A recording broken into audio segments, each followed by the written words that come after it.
జ్ఞానయోగం వ్యాసపీఠం బహువేదశాస్త్రం బోధామృతహిత శ్రీమన్నారాయణం శివగౌరీ సంభాషిత సకల పురాణం అష్టాక్షరి పంచాక్షరి మంత్రావరణం అఖిల దేవతా సంస్తుతి పారాయణం జయ మంగళకరమీ ప్రవచన శ్రవణం అనుదినము శుభము సుఖము జీవన గమనం దేవరాగం జ్ఞానయోగం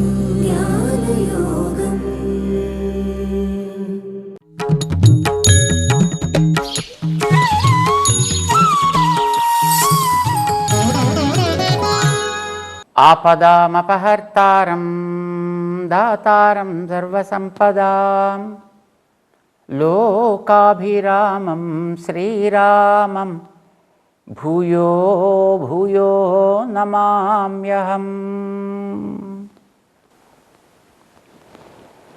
జై శ్రీమన్నారాయణ.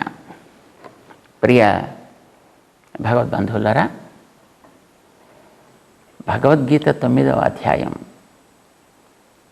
పరమ రహస్యమైనటువంటి సృష్టికి సంబంధించిన విశేషాలన్నింటినీ మనకి తెలియజేస్తుంది. సృష్టి 2 రకాలు, సమష్టి సృష్టి, వ్యష్టి సృష్టి అని 2 రకాలుగా ఉంటుంది. సమష్టి సృష్టి అనంటే ముడిసరుకుని విడుదల చేయుట. వ్యష్టి సృష్టి అంటే ఒక్కొక్క దాన్ని విడివిడిగా తయారు చేయుట అని అర్థం. ఈ 2 రకాలు కూడా భగవంతుడు తానే చేస్తానని చెప్తాడు. అయితే ఒకదాన్ని అద్వారకం అంటారు, మరొక దాన్ని సద్వారక సృష్టి అని అంటారు. అంటే ఒక్కొక్కళ్ళ ద్వారా చేయించుట, తానే నేరుగా చేయుట అని అర్థం అన్నమాట. ఆళ్వార్లు దీన్ని చాలా అద్భుతంగా చెప్తారు తమ పాటల్లో. தானோருருவே தனிவித்தாய் தன்னில் மூவர் முதலாய. తానోరురువే తనివిత్తాయి, ఒక అద్భుతమైనటువంటి ఒక దివ్య మంగళ విగ్రహాన్ని ధరించిన ఒక అద్వితీయమైనటువంటి ఒక విత్త, ఒక అద్వితీయమైనటువంటి ఒక గింజ. అంటే లోకంలో గింజలు నేలలో వేసిన తర్వాత అందులోంచి మొక్క బయటకు వచ్చాక మళ్ళీ అది ఉండదు, పోతుంది. కానీ ఈ విత్తు అట్లాంటిది కాదు, తని విత్తు. ఇది ఒక అపురూపమైనటువంటి అద్వితీయమైనటువంటి గింజ. ఏం చేస్తుంది ఇది? తన్నిల్ మూవర్ మొదలాయ. ఏం చేస్తాడాయన? ఇది ముదలిల్ సిదయామే విత్. దానికి ఏది మొదలో అది నాశం కాని గింజ. మనకి చిక్కుడు గింజ వేసామనుకోండి, అందులో ఇలా పైకి మొలకొచ్చాక 2 గింజలు ఉంటాయి. అవి 2 ఊడి తర్వాత కింద పడిపోతాయి, అది పెరిగిపోతుంది పాదు కింద. ఇది అలా పోయేటటువంటి గింజ కాదు. ఇది ముదలిల్ సిదయామే. ఏది దీనికి మొదలో అది ఏనాడు కూడా క్షయము పొందుట అనేది ఉండదు. అది ఎప్పుడూ అలానే ఉంటుంది. అందులోంచి ఎన్నోసార్లు ఎన్నో రకాలైనటువంటి మొలకలు వస్తూనే ఉంటాయి, కానీ తను మాత్రం మారకుండా ఉంటుంది. మొదలు మారనటువంటి గింజ. నినైంద ఎల్లా పొరుల్గట్కుం విత్తాయి. ఏవేవి ఆయన సంకల్పిస్తాడో எல்லா பொருள்களுக்கும் முதலில் సిదయామే విత్తాయి.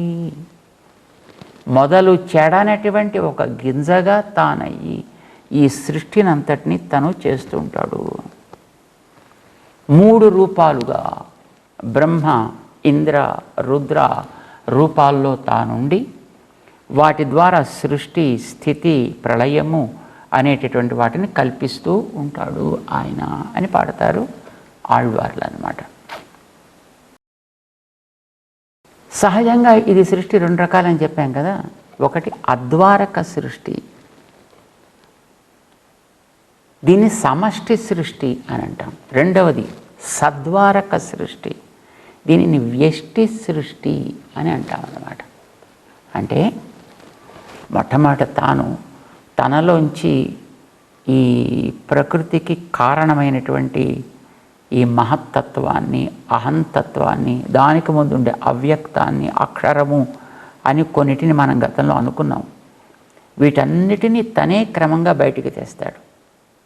ఆ బయటికి తెచ్చిన తర్వాత వీటిల్లోంచి ఈ తామస అహం తత్వం భూతాది అని పేరు దానికే. అందులోంచి పంచభూతాలని బయటికి తీస్తాడు. అది కూడా ఒక క్రమంలో అండి. మొట్టమొదట శబ్ద తన్మాత్రని బయటికి తెస్తాడు. శబ్దం కలిగినది ఆకాశం. ఆ శబ్ద తన్మాత్రలోంచి ఆకాశాన్ని బయటికి తెస్తాడు. ఆ తర్వాత దీంట్లోంచి స్పర్శ తన్మాత్ర వస్తుంది. స్పర్శ తన్మాత్ర నుంచి వాయువుని బయటికి తెస్తాడు. స్పర్శ కలిగింది వాయువు కదా, ఆ దాన్ని తర్వాత బయటికి తీసుకొస్తాడు. ఆ దాంట్లోంచి రూప తన్మాత్రని బయటికి తెస్తాడు. అందులోంచి అగ్ని వస్తుంది. రూపకల్పన చేసేది అగ్ని. ఇందులోంచి రస తన్మాత్ర వస్తుంది. అందులోంచి జలాన్ని బయటికి తెస్తాడు. రుచిని చూపించేది జలము. దాంట్లో ఉండే రకరకాల మార్పులు ఉంటాయి, రైట్? రసాల్లో తీపి, పులుపు, కారం, పొగరు, చేదు ఇవన్నీ ఉంటాయి. కానీ ఇవన్నీ ఆ జలానికి సహజం కాదు. సహజమైనటువంటి రుచి మధురిమ. కానీ అది రకరకాల వాటితోటి కలవడం వల్ల అందులో రకరకాల రుచులు, తేడాలు వస్తాయి అన్నమాట. అందులోంచి గంధ తన్మాత్ర వస్తుంది. ఆ గంధ తన్మాత్రలోంచి పృథివీని తెస్తాడు. That's it. ఇందులోంచి మళ్ళీ మనమే వస్తాం అన్నమాట. మనమంటే ఈ శరీరాలే వస్తాయి దాంట్లోంచి. ఈ క్రమంలో చివర వచ్చింది పృథివీ. మొదట వచ్చింది శబ్ద తన్మాత్ర. 5 తన్మాత్రలు వస్తాయి, 5 భూతాలు వస్తాయి. వీటన్నిటినీ మొత్తం ఒక అందమైనటువంటి పద్ధతిలో చక్కటి ప్రాసెస్ చేసి కలిపితే అప్పుడు అదొక బిగ్ బ్యాంగ్ అక్కడ ఏర్పడుతుంది అన్నమాట. అందులోంచి రకరకాల గోళాలన్నీ ఏర్పడతాయి, విశ్వాంతరాళాలన్నీ ఏర్పడతాయి. అవి చిన్న గోళాలు, పెద్ద గోళాలు అన్నీ రకరకాలన్నమాట. అందులోంచి అండాలు వస్తాయి. ఒక్కొక్క అండానికి ఒక్కొక్క బ్రహ్మగారిని పట్టుకొచ్చి పెడతాడు ఆయన. ఇంత దాకా మొత్తం చేసేదంతా మొత్తం ఆయనే. అయితే ఇవన్నీ కూడా తామసాహంతత్వం అనేటటువంటి భూతాది దాంట్లోంచి వస్తాయి. ఇదంతా భగవంతుడే స్ట్రైట్గా తానే చేస్తాడు. తనే చేస్తాడు కనుక మధ్యలో ఎవరిని పెట్టకుండా తను చేసే ప్రాసెసింగ్, కెమికల్ ప్రాసెసింగ్. ల్యాబొరేటరీస్లో చూడండి, పెద్ద మందుల ఫ్యాక్టరీస్లో మందులు తయారు చేసేటప్పుడు ఆ ముడి సరుకు అంతటినీ ఆ లోపల సీనియర్ కెమిస్ట్ ఎవడో ప్రాసెస్ చేస్తాడు. ఏం కలుపుతాడు, ముందు కలుపుతాడా, వెనక్కి కలుపుతాడో, ఎంత కలుపుతాడు, ఇది ఎవరికి చెప్పడే. ఇట్స్ అ ట్రేడ్ సీక్రెట్ అంటారు కదా దాన్ని.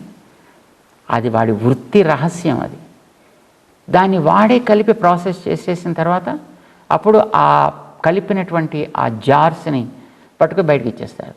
ఇంకా బయట వాళ్ళంతా సీసాల్లో నింపడం, దాన్ని అంతా రకరకాల సీల్ చేయడం, వాటిని ప్యాక్ చేయడం, బయటికి పంపిస్తారు. వాళ్ళు చేస్తారు. ఎలా కలుపుతాడు, ఏం వేసి కలుపుతాడు, ఎంతెంత కలుపుతాడు ఎవరికి చెప్పడైనా. డైరెక్ట్గా ఆయన చేసే పని అది. ఈ ప్రపంచానికంతటికి ఈ రూపకల్పన చేయడంలో ఉండాల్సినటువంటి ట్రేడ్ సీక్రెట్ ఎవరికి చెప్పడైనా నారాయణుడు తన దగ్గరే అట్టే పెట్టుకుంటాడు. ఆయన వీటన్నిటిని ప్రాసెస్ చేసేసి చక్కగా ఆ భూతాదిలోంచి వచ్చినటువంటి వాటన్నిటిని కూడా కలిపి అండాలు, బ్రహ్మాండాలు ఇవన్నీ అయిన తర్వాత అందులోకి ఓ బ్రహ్మగారిని ప్రవేశపెట్టేదాకా మొత్తం అంతా తనే చేస్తాడు. ఇది తను చేస్తాడు కనుక దీని పేరు అద్వారక సృష్టి, మధ్యలో ఒక ద్వారాన్ని పెట్టుకోకుండా చేసినది అని అర్థం. మధ్యలో ఒక మనిషిని పెట్టుకుని వాటితో పాటు కూడా కొంత చేయించి తను కొంత చేస్తే అది సద్వారకము అని అంటాం. అంటే ఎవడో ఒకటి సహాయంతో చేసింది అని అర్థం. ఎవ్వడి సహాయం లేకుండా చేస్తే అద్వారకము అని అంటారు.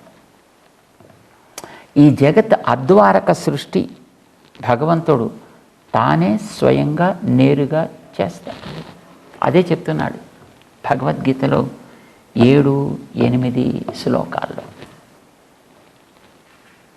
ఇదంతా మొత్తం చేసిన తర్వాత అండాలు నిర్మాణం చేశాక ఒక్కొక్క అండానికి ఇన్ఛార్జిగా ఒక్కొక్క బ్రహ్మ, రుద్ర, ఇంద్ర వాళ్ళని పెట్టి ఇందులో ఉండేవన్నీ జాగ్రత్తగా ఇవి సరుకులు ఇలా చెయ్యాలి, ఇప్పుడిప్పుడు చెయ్యాలి, ఇంతింత చెయ్యాలి, జాగ్రత్తగా చూసుకోండి అని వాళ్ళ లోపల మళ్ళీ అంతర్యామిగా తనుండి వాటిని జరిపిస్తాడు. ఇది వాళ్ళ ద్వారా తను జరిపిస్తున్నాడు కనుక దాని పేరు సద్వారక సృష్టి అని అంటారు. అంచేత సద్వారకంగా సృష్టి స్థితి లయాలు ఆయనే చేస్తాడు, అద్వారకంగా సృష్టి స్థితి లయాలు ఆయనే చేస్తాడు. రెండు మొత్తం చేసేది ఆయనే. సో తానే నేరుగా చేసేదానికి సమష్టి సృష్టి, వాళ్ళ ద్వారా తను చేసేటటువంటి దానికి వ్యష్టి సృష్టి, వ్యష్టి స్థితి, వ్యష్టి ప్రళయము అని అంటారు అన్నమాట. మొత్తానికి ఇవి రెండు చేసేది తనే. ఒకటి స్ట్రైట్గా తను, ఒకటి వాళ్ళ ద్వారా తను. ఇవి రెండు తనే చేస్తున్నానని చెప్తున్నాడు. మొట్టమొదటి చెప్పాడు ఆయన 7వ శ్లోకంలో. నిన్న మనం అనుకున్నాం సర్వభూతాని కల్పాదౌ విసృజామి. ఈ కల్పం ఆరంభమైనప్పుడు అంటే తెల్లవారుగానే బ్రహ్మగారికి, ఆ అండంలో పెట్టిన బ్రహ్మగారికి తెల్లారగానే. అది తెల్లారడం రాత్రి అవడం అందరికీ ఒకే రకంగా ఉండదండి. మనకు ఒక రకంగా ఉంటుంది, బ్రహ్మగారికి ఒక రకంగా ఉంటుంది. మనకి 24 గంటలకి అంటే ఒక రోజుకి మనకు అయిపోతుంది. ఇలాంటి 365 రోజులైతే ఒక ఏడాది మనకైతే, అలాంటి ఏళ్ళు 43,20,000 ఇంటూ 1000. ఇది చతుర్ముఖ బ్రహ్మగారికి ఒక పగలు. అంచేత ఆ పగలు అయినప్పుడు, పగలు అయ్యే మొదటి కాలానికి ఏదో తెల్లవారుజాము అని కదా పేరు. ఇది కల్ప ఆది అంటారు. అది పూర్తయిపోయి మళ్ళీ చీకటి పడే టైం ఉంటుంది కదా, సంధ్య, సాయం సంధ్య, అది కల్ప అంతము అని అంటాం అన్నమాట. అది చెప్పాడు కల్పక్షయం. ప్రకృతిం యాంతి కల్పక్షయే. కల్పక్షయంలో మళ్ళీ ఆ బ్రహ్మగారి దగ్గర చేరిపోతే అప్పుడు ఆ బ్రహ్మగారు అప్పుడు నిద్రపోతాడు ఆయన. మళ్ళీ కల్పాదౌ విసృజామి, మళ్ళీ ఆయన మేలుకొలిపి తెల్లవారింది అబ్బాయి లేలే కమాన్ మళ్ళీ ప్రారంభించవాయి అంటే మళ్ళీ ఆయన ద్వారా మళ్ళీ తిరిగి ఇవి బయలుదేరేటట్టు చేస్తానని చెప్పాడు ఆయన. 8వ శ్లోకంలో చెప్తున్నాడు ఆయన ప్రకృతిం స్వాం అవష్టభ్య విసృజామి పునః పునః భూతగ్రామమిమం కృత్స్నం అవశ్యం ప్రకృతేర్వశాత్. ప్రకృతిం స్వాం అవష్టభ్య, ఇదంతా నా ప్రకృతయా, ఇదంతా నాకు చెందినది. ముడిసరికంతా మొత్తం నాదే.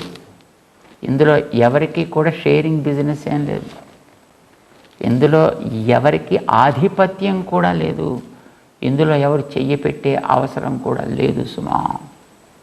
ప్రకృతిం స్వాం అవష్టభ్య, దీన్నే నేను 8 రకాలుగా చేస్తూ, ఇది గతంలో మనకి చెప్పాడు ఆయన 7వ అధ్యాయపు ఆరంభంలోనే చెప్పాడు ఆయన. ఏమని? భూమిరాపో అనలో వాయు ఖం, పంచభూతాలు, మనో బుద్ధి అహంకార మే భిన్నా ప్రకృతిరష్టధా అపరా. ఇదంతా అపరా అనే పేరుతో ఉండే ప్రకృతి 8 రకాలుగా ఉంటుంది అని చెప్పాడు ఆయన. దాన్నే మళ్ళీ పరామర్శ చేస్తున్నాడు ఇక్కడ. ప్రకృతిం స్వాం అవష్టభ్య, నాకు చెందినటువంటి ఈ పదార్థ జాతాన్ని అంతటిని కూడా 8గా విడదీసి, అవష్టభ్య 8గా విడదీసి, విసృజామి పునఃపునః, దీన్ని మళ్ళీ విడుదల చేస్తుంటా, మళ్ళీ వీటిని అంతం చేస్తుంటా, మళ్ళీ విడుదల చేస్తుంటా, మళ్ళీ అంతం చేస్తుంటా. ఇదే పునఃపునః పునఃపునః విసృజామి సృజామి, విడుదల చేయడము, మళ్ళీ సృష్టి చేయడము, మళ్ళీ అంతం చేయడం, ఇవన్నీ కూడా నేను మళ్ళీ మళ్ళీ చేస్తుంటానే. దేన్ని? ప్రకృతేర్వశాత్ అవశం, ఇదంతా కూడా ఏది తనంతట తాను ప్రవర్తించగలిగినది కాదు. ఇదంతా కూడా అవశం, తనంతట తాను నిలిచి కానీ ఉండి కానీ ప్రవృత్తికి కానీ పనికొచ్చేది ఏదీ కాదు ఇందులోనూ. ఇవన్నీ కూడా తమ వశములో లేకుండా నా వశములో ఉండేవి. అందుకే ఇవన్నీ కూడా భగవంతుడికి చెందినవి అని అంటారు. మిగతా వాడికి అది తెలియదు, మనిషిగా తెలుసుకునే అవకాశం ఉందండి. మనిషికి భగవంతుడు దీన్ని ఇచ్చాడు కదా. దీనివల్ల ప్రయోజనం ఏమిటి? వీడు తెలుసుకోవడం, తన సహజ స్వరూపం ఏమిటి అని తెలుసుకోవాలి. దీన్ని మనకి గ్రంథాలు చెప్పాయి, మహర్షులు చెప్పారు. దీన్ని సహజంగా నువ్వు భగవంతుడికి చెంది ఉండుటే నీక లక్షణము, నాణ్యథా లక్షణం తేషాం. ఎవ్వడికి దానికంటే వేరుగా స్వతంత్రంగా ఉండేటటువంటిది, అహం అని ఉండేటటువంటిది ఎక్కడ ఉండదు. ఇది మనకి శాస్త్రం చక్కగా చెప్పి, దాసభూతాః స్వతః సర్వే ఆత్మానః పరమాత్మనః. ఇవన్నీ కూడా ఆత్మానః, జీవులు అందరూ కూడా సర్వే ఆత్మానః. ఎవరికీ దాంట్లో మినహాయింపు ఏం ఇవ్వలేదండి. సర్వే ఆత్మానః. పరమాత్మ కంటే వేరుగా ఉండేవి ఎన్నున్నాయో అన్నీ, ఎన్నున్నాయి ఉన్నాయంటే మనకి లెక్క ఎక్కడ తెలుస్తుంది కనుక. కానీ కేటగరైజ్ చేయొచ్చు వాటిని. నిత్యలోకంలో ఉండేటువంటి వాళ్ళ గురించి దగ్గరించి కూడా మనం ఆరంభం చేస్తే, అక్కడ ఉండే వాళ్ళ సీనియర్ మోస్ట్ పర్సనాలిటీ శ్రీదేవి. శ్రీ ఆ తత్వానికి పేరు పెట్టారు. భూ, నీళ, గోద, ఇంకా ఎంతో సంఖ్యకి అందనటువంటి ఒక నిత్య ముక్త జనాభా. అక్కడ ఉండే వాళ్ళందరికీ మొత్తం అంతే పేరండి. సో నిత్యులు ముక్తులతో కూడుకున్నటువంటి మొత్తం జీవ జనాభా అంత అక్కడ వాళ్ళు. అక్కడి నుంచి కిందకి దిగితే ఈ లోకంలోకి వస్తే 4 రకాల శరీరాలు ఇక్కడ ఉంటాయి. అక్కడ ఉండే వాళ్ళకి 2 రకాల శరీరాలు, నిత్యులు ముక్తులు అంతే. ఇక్కడికి వచ్చిన తర్వాత ఉండేది 4 రకాల శరీరాలు. దేవ శరీరాలు కొన్ని జీవులకి, మనుష్య శరీరాలు మనలాంటి వాళ్ళకి కొందరికి, తిరియక్ శరీరాలు జంతువులకి, స్థావర శరీరాలు మిగతా ఉండేటువంటి వాడికి అన్నిటికీ కూడా, మిగతా జీవులందరికీ. ఈ 4 రకాలుగా చాతుర్వర్ణ్యం మనం చాలాసార్లు చెప్పుకున్నాం ఈ మాటని. ఈ జీవవర్గాన్ని అంతటినీ కూడా చాతుర్వర్ణ్యం అని అంటారే. ఇది భూత గ్రామం. ఇది పూర్తిగా మొత్తం ఇవన్నీ కూడా. ఎందుకంటే ఇంక వేరే జీవవర్గం ఏముండదు. వీళ్ళంతా కూడా దాసభూతాః సర్వే ఆత్మానః. ఇవన్నీ కూడా పదం చాలా అందమైన పదం అండి. అందుకు మళ్ళీ చెప్తున్నాను, ఇది దాసభూతాః. దాస అయితేనే భూత ఉనికి ఉన్నవి అవుతాయి. దాసత్వం అనేది లేకపోతే ఉనికి కోల్పోయాయి అని అర్థం వాటికి. కొంతమంది మేము దాసులం కాం, మేము అహం బ్రహ్మాస్మి అంటారు. ఉనికి కోల్పోయాను అని అర్థం. పదంలో ఉండేటటువంటి బలం అది. దాసభూతా హి, దాసులైతేనే ఇవి ఉన్నవవుతున్నాయి. అది ఉరికని తెచ్చుకుంటే వచ్చేదండి. నో, స్వతః వాటికి అది సహజమైనటువంటి స్వరూపము. కొంతమంది పెట్టుకొని ఉండట్లాగా. No, survey ఆత్మానః. అన్ని జీవులు కూడా ఎవరికి? పరమాత్మనః. పరమాత్మ అనే పేరు కలిగినటువంటి ఆ నారాయణునికే అందరు జీవులు మొత్తం చెందిన వాళ్ళు. ఆ ఏ రూపంలో ఉండనివ్వచ్చు గాక ఎవరైనప్పటికీ కూడా. అంటే ఆ లోకానికి వెళ్ళాక పోనీ అలా ఉంటుందేమోనండి వైకుంఠంలో.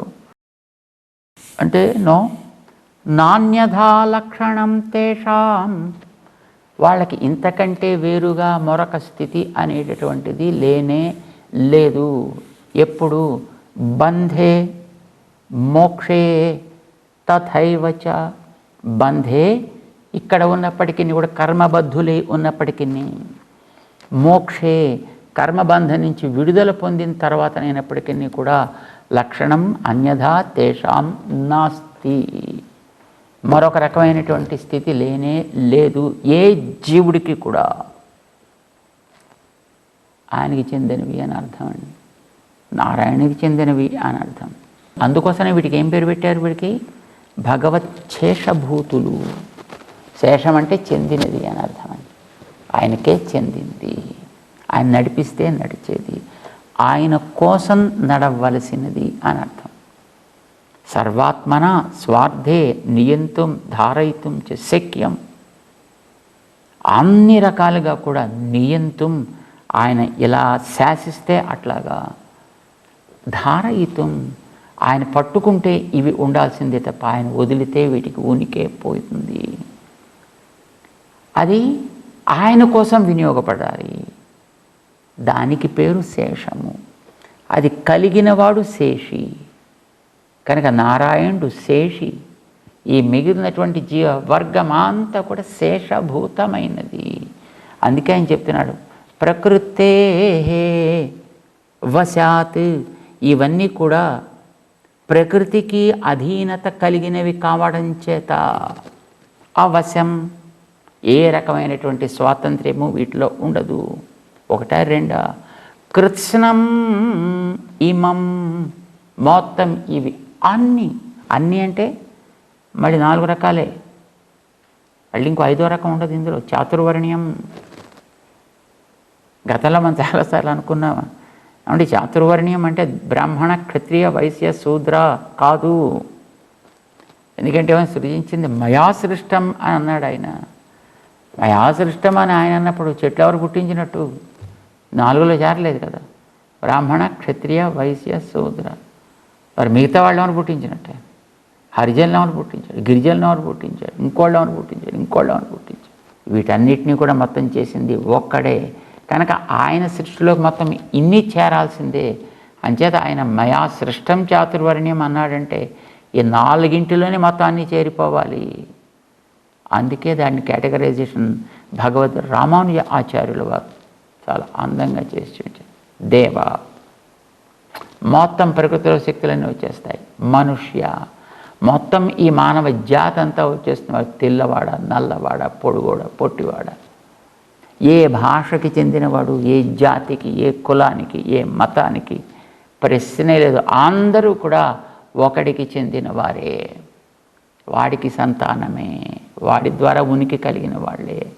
తిరియక్, అవి నేల మీద తిరగచ్చు, నెంగిలో తిరగచ్చు, ఆ నీటిలో తిరగచ్చు, ఎక్కడ తిరిగేదైనప్పటికీ కూడా మొత్తం అడ్డంగా తిరిగే జాతులు అన్నీ కూడా స్థావర, నిలకడగా ఉండేటటువంటివి. ప్రాణం కనిపించినా ప్రాణం కనిపించకుండా, పెరుగుతున్నా పెరగకున్నా, ఎలా ఉన్నప్పటికీ కూడా మిగతా ఈ 4 తప్ప ఇంకా మీకు ప్రపంచంలో మరొకటి ఏది చెప్పడానికి వీలు లేనే లేదా? ఉంటే ట్రై చేసి చూడవచ్చు మనం. కనుక కృత్స్నం, ప్రకృతేర్వశాత్ అవశం కృత్స్నం ఇమం, సమస్తమైనటువంటి 4 రకాలుగా ఉండే భూతగ్రామం, వీటిని శరీరాలుగా చేసుకొని ఈ పంచభూతాలని ఉండేటటువంటి ఈ 4 రకాలు ఉన్నాయి. ఈ భూతగ్రామం జీవ సముదాయం అంతా పునః మళ్ళీ మళ్ళీ మళ్ళీ మళ్ళీ నేనే విసృజామి, సృజిస్తూ ఉంటా. ఎలా సృజిస్తావు? చిత్ర విచిత్రంగా సృజిస్తా. ఆకారాలు మారచ్చు, పేర్లు మారచ్చు, స్థితులు మారచ్చు, గతులు మారచ్చు. అయితే 4 వర్ణాలు మాత్రం ఉంటాయి. మానవ సాగుతుంది, దేవా సాగుతుంది, తిర్యక్ సాగుతుంది, స్థావర సాగుతుంది. అంచేత ఇది ఇలానే ఇక్కడే చాలామంది అడుగుతుంటారు, ఏమండి మళ్ళీ ఈ త్రేతాయుగంలో రామావతారం వచ్చినట్టు మళ్ళీ త్రేతాయుగం మళ్ళీ రామావతారం వస్తుందండి, ఏమండి ఈ కలియుగంలో నేను ఉన్నట్టుగా మళ్ళీ వచ్చే కలియుగంలో కూడా మళ్ళీ నేను వస్తానండి, మళ్ళీ ఈ జీవుడు వస్తాడు ఈ శరీరంలోకి వస్తాడు, కానీ ఈ శరీరంలో నీ పేరు కలిగినటువంటి ఈ ఆకృతి ఈ వంకర టింకర రూపంతో రావు, అప్పుడు ఇంకో కొత్త వంకర టింకర రూపంతో వస్తావు తప్ప ఇలాగే రావు, మళ్ళీ వస్తావు అంటూ సృష్టి సమష్టి సృష్టి అయినా వ్యష్టి సృష్టి అయినా దాన్ని కూడా చేసేది తన సంకల్ప ప్రభావమే తప్ప వేరొకటి కాదు అనేదాన్ని 9వ అధ్యాయపు 8వ శ్లోకంలో స్వామి స్పష్టం చేస్తున్నాడు. తెలుసుకుందాం ఆయన వైభవాన్ని. జై శ్రీమన్నారాయణ.